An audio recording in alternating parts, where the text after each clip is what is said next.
Já imaginou estar numa situação onde tudo, absolutamente tudo, parece perdido? É sobre uma história assim que vamos falar hoje. Uma história de fé, de milagre e de um poder que desafia qualquer lógica humana. E ela começa com um homem chamado Pedro. Pedro era um dos apóstolos de Jesus, e depois que Jesus subiu aos céus, ele continuou a missão com uma coragem impressionante. Ele falava de Jesus abertamente, sem medo, e a sua mensagem tocava o coração de milhares de pessoas. As multidões cresciam, a fé se espalhava, mas nem todo mundo gostava disso. Os líderes da época, incomodados com a influência de Pedro, decidiram que precisavam silenciá-lo. O rei Herodes, querendo agradar a esses líderes, mandou prender Pedro. E não foi uma prisão comum. Pedro foi colocado numa cela escura, acorrentado entre 2 soldados. Sim, 2 soldados, um de cada lado. E as correntes prendiam Pedro a eles.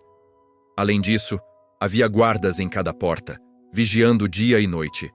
Era uma prisão de segurança máxima, um lugar de onde, humanamente falando, era impossível escapar.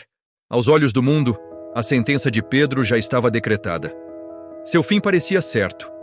Mas enquanto Pedro estava trancado naquela cela, algo poderoso estava acontecendo do lado de fora. A igreja, os seguidores de Jesus, não se conformaram. Eles se reuniram e começaram a orar. Não foi uma oração rápida ou superficial. A Bíblia diz que eles oravam incessantemente, dia e noite, com todo o coração, pedindo a Deus pela libertação de Pedro. A fé daquele povo, unida em um só propósito, estava movendo os céus. E então, na escuridão daquela noite, na véspera do dia em que Herodes planejava apresentá-lo ao povo, o impossível aconteceu.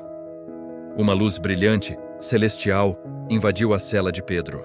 De repente, um anjo do Senhor apareceu ao lado dele. Pedro estava dormindo profundamente, mas o anjo o tocou e disse com urgência: "Levanta-te depressa."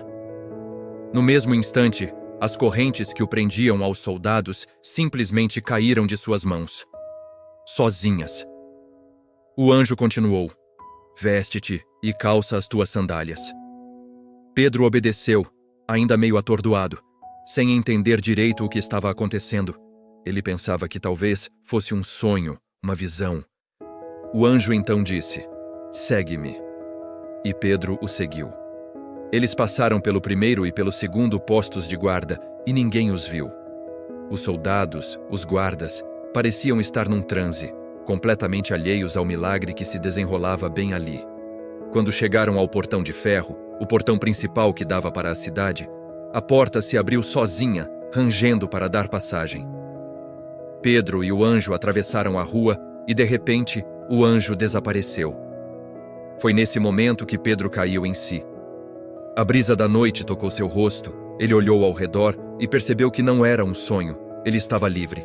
Ele disse para si mesmo: "Agora sei, com certeza, que o Senhor enviou o seu anjo e me livrou das mãos de Herodes e de tudo o que o povo esperava." Sem pensar 2 vezes, Pedro correu para a casa de Maria, mãe de João Marcos, onde ele sabia que muitos cristãos estavam reunidos, orando por ele. Ele bateu na porta do pátio e uma jovem serva chamada Rode veio atender. Ao ouvir a voz de Pedro, ela ficou tão chocada e feliz que, em vez de abrir a porta, correu de volta para dentro para anunciar: "Pedro está lá fora." Ninguém acreditou nela. "Você está louca", disseram, mas ela insistia. Eles achavam que talvez fosse o anjo dele. Enquanto isso, Pedro continuava batendo. Finalmente, eles abriram a porta e, ao vê-lo, ficaram maravilhados, cheios de espanto e alegria. A oração deles havia sido respondida de uma forma que nem eles mesmos esperavam. Essa história incrível nos ensina uma lição poderosa. Deus age quando tudo parece impossível. Nenhuma corrente, nenhuma prisão, seja ela física, emocional ou espiritual, é forte o suficiente para deter o poder de Deus.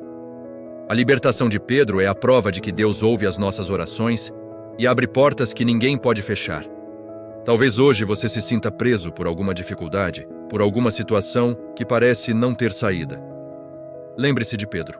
Lembre-se que a oração fervorosa tem o poder de mover o braço de Deus. Se você acredita no poder da oração e que Deus ainda hoje faz milagres, escreva Amém aqui nos comentários. Vamos juntos declarar a nossa fé no Deus que liberta. Obrigado por assistir. E não se esqueça de se inscrever para mais histórias de fé como esta. Que Deus te abençoe.